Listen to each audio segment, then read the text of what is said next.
అందరికీ నమస్తే, welcome to honours kitchen. ఈరోజు వెరైటీ క్రిస్పీ బోండాలు తయారు చేసే విధానం షేర్ చేయబోతున్నానండి. తప్పకుండా ఇదే విధంగా ఒకసారి ట్రై చేసి మీకు ఎలా ఉందనేది కామెంట్. ఇప్పటి వరకు కూడా నా ఛానల్ని సబ్స్క్రైబ్ చేయని వాళ్ళు ప్లీజ్ సబ్స్క్రైబ్ చేసుకోండి. రండి ఇది ఎలా తయారు చేయాలో చూసేద్దాం. ఈ వెరైటీ బోండాకి తయారు చేసుకోవడానికి కావాల్సిన ఐటమ్స్ అనేది చూపించబోతున్నానండి. చాలా అంటే చాలా టేస్ట్గా ఉంటాయండి. తప్పకుండా ట్రై చేయండి. ట్రై చేసి ఎలా ఉందనేది నాకు కామెంట్స్లో తెలియచేయండి. రండి ఏమేం కావాలనేది చూపించిపోతున్నాను. ఇక్కడ ఏ కప్తో అయితే తీసుకుంటారో అదే కప్తో 3 కప్స్ మైదా, 1 కప్ అనేది ఇక్కడ నేను ఇడ్లీ పిండి తీసుకున్నాను. ఈ పిండి బదులు మీకు దోశ పిండి మిగిలిపోయినా కూడా దోశ పిండితో కూడా ఇక్కడ నేను ఇడ్లీ పిండి తీసుకున్నాను. సేమ్ కప్తోనే పెరుగు, 1 పించి బేకింగ్ సోడా, పీసెస్గా కట్ చేసుకున్నాం. ఉల్లిపాయ పెద్దది తీసుకుంటే దానికి హాఫ్ అనేది తీసుకోండి. 1 పచ్చిమిర్చి, అలాగే చిన్న చిన్న పీసెస్గా కట్ చేసుకున్న కరివేపాకు ఎక్కువ వేసుకోండి, చాలా బాగుంటుంది, హెల్త్ కూడా. కరివేపాకు, 1 టేబుల్ స్పూను శనగపిండి, 1 టేబుల్ స్పూను జీరా, 1 టేబుల్ స్పూను షుగర్, టేస్ట్కి సరిపడా సాల్ట్. ఇవి కావాల్సిన ఐటమ్స్.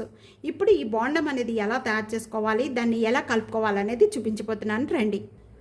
ముందుగా ఒక బౌల్లో ఇక్కడ మనం తీసుకున్న పెరుగు, 2 కప్పుల పెరుగు, ఈ ఇడ్లీ పిండి కూడా దీంట్లో యాడ్ చేసేస్తున్నాను.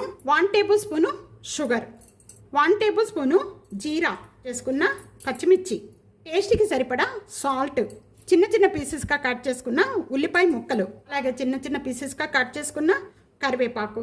వీడప్పుడు మనం కర్రీలో వేస్తే కరివేపాకు తినరు. ఈ విధంగా బోండాలు చేసి పెట్టారంటే పిల్లలకి చాలా ఇష్టంగా తినేస్తారు. కరివేపాకు కూడా మనకి లోపలికి వెళ్ళిపోతుంది, చాలా హెల్త్ కూడా చాలా మంచిదండి. కరివేపాకు ఈ విధంగా వాడేయండి. ఇక్కడ 1 టేబుల్ స్పూన్ శనగపిండి. ముందుగా ఇవన్నీ కూడా బాగా కలుపుకుందాం.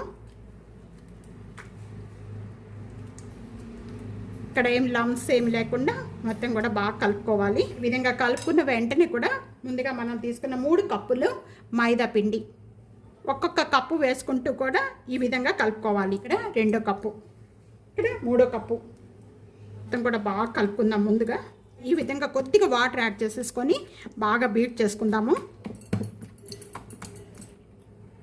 ఇక్కడ నాకు చిన్న కప్పుతో పట్టినాయి వాటర్. మొత్తం వాటర్ అనేది ఎక్కువగా యాడ్ చేసుకోవద్దు, కొద్దిగా చూసుకొని యాడ్ చేసుకోండి. ఈ విధంగా చూసుకోవాలి, ఆ విధంగా వస్తే సరిపోతుంది.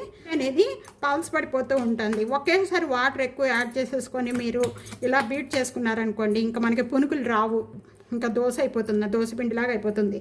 అందుకని వాటర్ అనేది చూసుకొని బాగా పిండి ఈ విధంగా బీట్ చేసుకున్నారనుకోండి, అసలు చాలా క్రిస్పీగా లోపల స్పాంజీలాగా అసలు లోపల చాలా బాగుంటాయి అనమాట. 1 పించ్ బేకింగ్ సోడా, ఇదంతా ఈ విధంగా బీట్ చేసుకున్న వెంటనే ఇంకా 1 పించి బేకింగ్ సోడా యాడ్ చేస్తున్నాను అండి. ఎక్కువగా యాడ్ చేసుకోవద్దు, ఆయిల్ పీల్చేస్తుంది. ఇక్కడ ఆయిల్ బాగా కాయిపోయిందండి. కాయిపోయిన వెంటనే కూడా మనకి కొద్దిగా ఈ విధంగా చెయ్యి తడి చేసుకొని వేసుకోవాలి. చిన్న చిన్న పునుగులు అనమాట, ఈ విధంగా వేసేసుకోవచ్చు.